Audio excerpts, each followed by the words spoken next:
हो सकता है आप मेरी वीडियोस नहीं देख पा रहे हो। इसकी वजह मेरी वीडियोस पर लगने वाला बैन है। इस सूरत में आप या तो वीपीएन इस्तेमाल कर सकते हैं या फिर अपना कंट्री चेंज करके कोई भी और कंट्री कर दें, तो आपको मेरा चैनल पेज और मेरी तमाम वीडियोस दिखाई देने लगेंगी।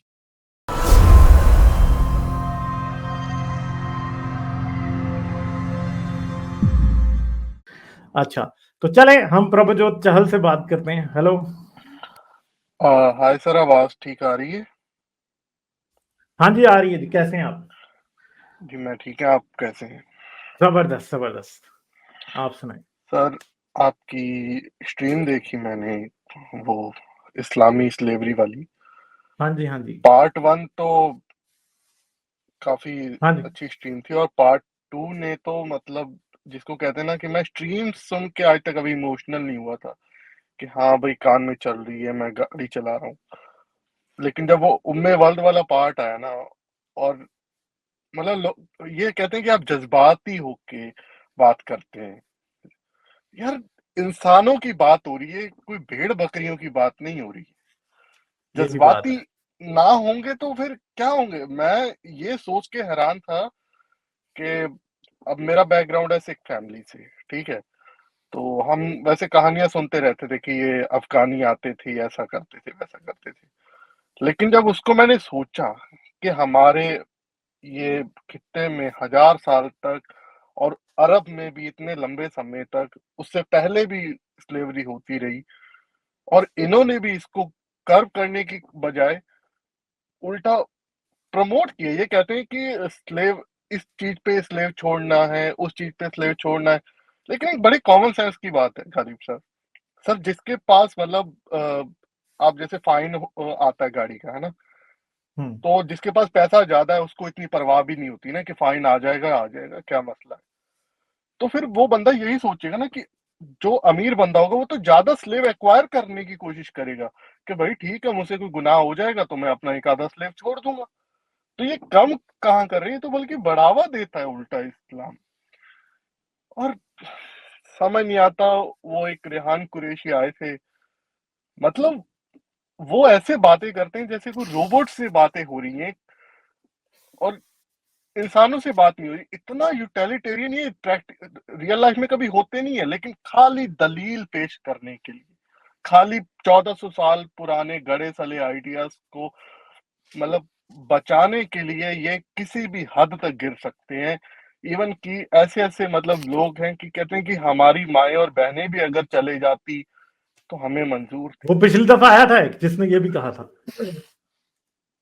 सर, सर, मतलब ऐसा क्यों होता है? मतलब ठीक है, मैं भी धर्म में रहा, पता नहीं है पाकिस्तान की प्रॉब्लम है, हमारे यहाँ भी लोग धार्मिक होते हैं लेकिन वो चुप हो जाते हैं। इवन मुस्लिमों से भी अगर बात की जाए ना, वो चुप हो जाते हैं, वो कहते हैं कि यार तुम्हें इतना मालूम नहीं है।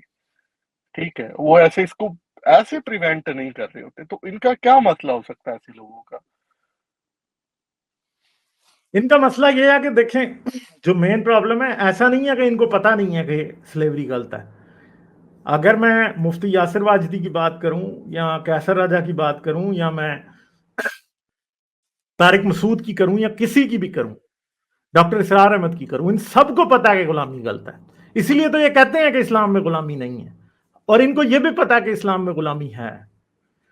पर अब मसला यह है कि इस पे पॉलिश तो करनी है ना, ताकि रसूल अल्लाह के कैरेक्टर को और इस्लाम को बचाया जाए। क्योंकि जब इस्लाम में गुलामी साबित हम करते हैं कि है, तो बेसिकली सबसे पहला सवाल रसूल अल्लाह पे उठता है कि रसूल अल्लाह कैसे इंसान थे कि उन्होंने इंसानों को बेचना, खरीदना, औरतों से फायदा उठाना, औरतों के रेप को अलाउ करना, बल्कि खुद जिस काम को किया औरतों के खिलाफ वो रेप की कैटेगरी में आता है। तो इसलिए ये लोग फिर इस बात को, गुलामी के ऊपर इन्होंने अब क्या किया है, एक एक कब्र है जिसके अंदर दुनिया के सबसे गलीज जो है वो की लाशें पड़ी हुई हैं जो बदबू मार रही हैं, और ये उस कब्र के ऊपर संगे मरमर की या जो मार्बल की जो है ना वो खूबसूरती लगा रहे हैं। बस ये कर रहे हैं। तो ये जो गंद है उसको छुपा रहे हैं। जो घिनौने काम है इस्लाम में हुए, इस्लाम की तारीख में, जो रसूल अल्लाह के सामने, आंखों के सामने चीजें हुई हैं और जो रसूल अल्लाह ने करवाई हैं। देखें, गुलाम आजाद करना नेकी है, मगर गुलाम बनाना गुनाह नहीं है।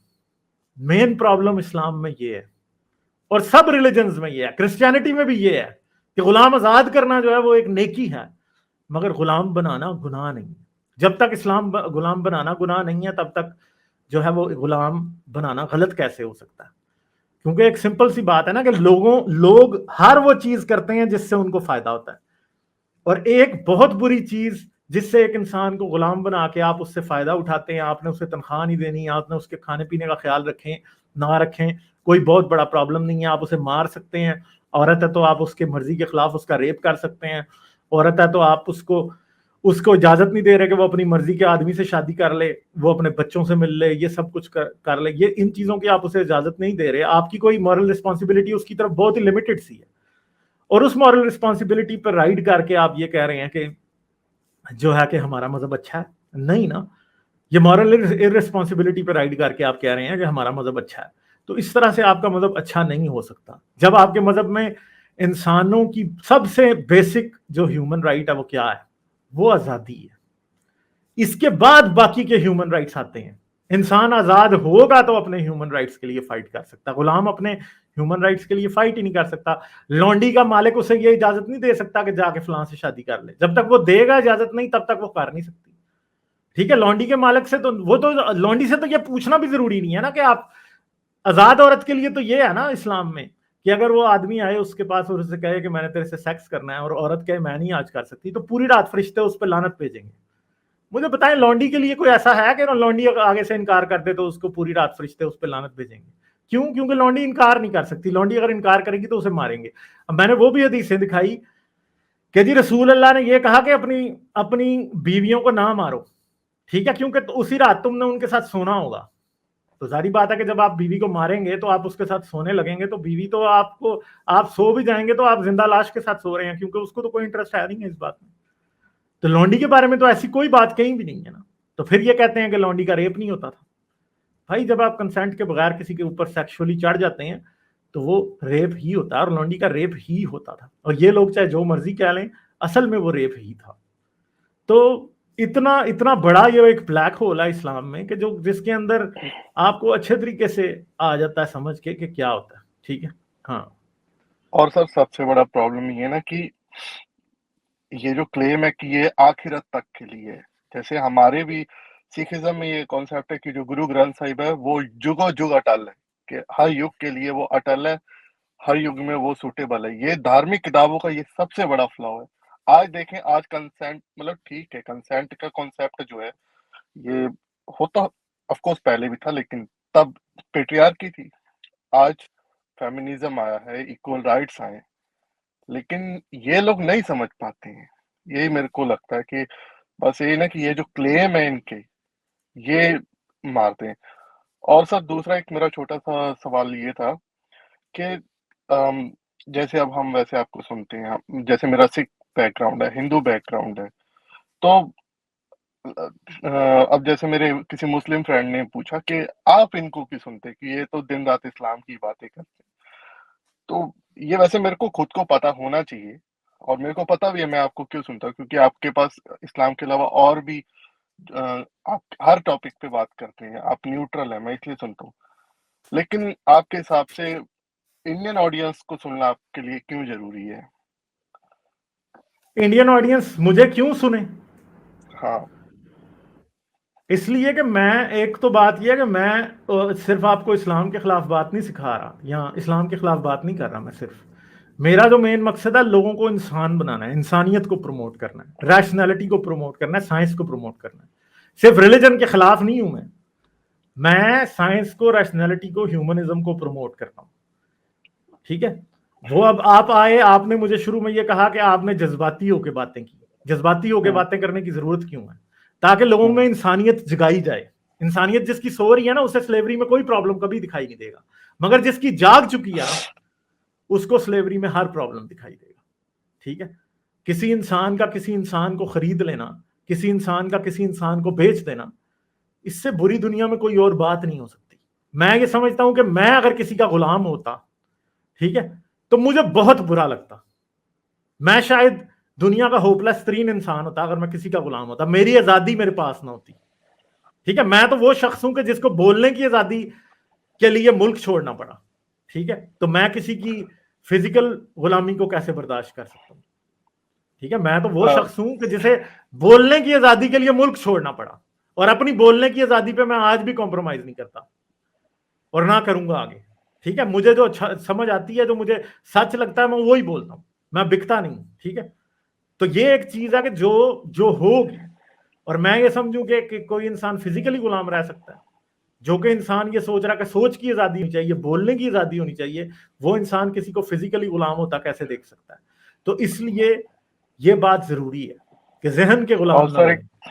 छोटी सी बात और थी कि मतलब आपके ये इस्लामिक स्लेवरी के ऊपर ये टॉपिक सुने, क्योंकि मैं आपको काफी लंबे समय से सुन रहा हूँ, तो इसने मतलब मैं मतलब था सिख बैकग्राउंड से, लेकिन काफी हिंदुत्व सर्कल में रहा, तो इसने मेरे को मतलब रियलाइज कराया कि हमें उनकी चीजें तो बड़ी बुरी लगती हैं, और हमारे यहाँ जो एक शूद्र से भी नीचे जो अंते जाते हैं, कि कोई ऑप्शन ही नहीं है सर। उधर गुलाम हाँ, शायद कुछ इमेंसिपेशन क्या टर्म थी मेरे को याद नहीं, कुछ जैसे एमेंसिपेशन। तैसे भी टूटे लंगड़े कुछ ऑप्शन है। इधर तो हमारे इंडिया में ऑप्शन ही नहीं थे कि आप जिस जाति में, जिस कुल में, जिस में पैदा हो गए, आपकी सारी पूछते हैं। और आज भी सर, आज भी लोग मानते भी हैं, रोज न्यूज आती है, लेकिन जब मैं अपने हिंदू फ्रेंड्स को दिखाता हूँ कि हाँ भाई मुस्लिम तो वो बड़े बुरे बुरे हैं, पर जब उनको ये चीज सिखाओ, यार कहाँ होता है, तू नहीं फॉलो करता, मैं नहीं फॉलो करता, कोई कोई तूने कितने देखा, हमारे घरों में कितना ही होता है। मतलब हाँ, कितना स्टूपिड आर्गुमेंट कि अगर हमने दुख नहीं सहा तो फिर वो एग्जिस्ट ही नहीं करती है प्रॉब्लम, अगर हमने नहीं देखी है तो। बस सर अब क्या चलें करें, ठीक है। लोगों की इंसानियत सोई हुई है। आप कोशिश कर रहे हैं और उम्मीद है कि जागेगी। जागेगी, जिनकी जाग रही है वो मेरी तो जाग रही है, ऑफकोर्स वो जागी है। जागती जाएगी, फिक्र ना करें आप। हाँ, जागेगी, ऐसा ओके नहीं सर। है। ठीक है, सही है। चलें फिर, ठीक है। Okay okay, thank you, thank you, bye bye. अच्छा जी, इब्ने मरियम कह रहे हैं masters are depending on slaves to earn for them, but slaves are made because they can not exit economically, flawed argument. ठीक है, तो इकोनॉमी, जो मास्टर होता है वो स्लेव को खेत में भेजेगा, काम कर मेरे लिए, उसके कमाई कमाएगा। ठीक है, मगर स्लेव के पास कभी भी इतने पैसे नहीं होंगे कि वो स्लेवरी से आजाद हो जाए, बड़ा मुश्किल है। और वो दूसरी बात है, वो मुकातबत की बातें होती रही हैं पिछले दिनों में, मगर कोई उससे कोई, हाँ हमें पता है कि मुकातबत कोई इतना आसान काम नहीं था। लाइक, शेयर और सब्सक्राइब करना मत भूलें। इसके साथ साथ आप मेरे चैनल को पेट्रियन पर सपोर्ट कर सकते हैं। पेट्रियन का लिंक वीडियो की डिस्क्रिप्शन में है।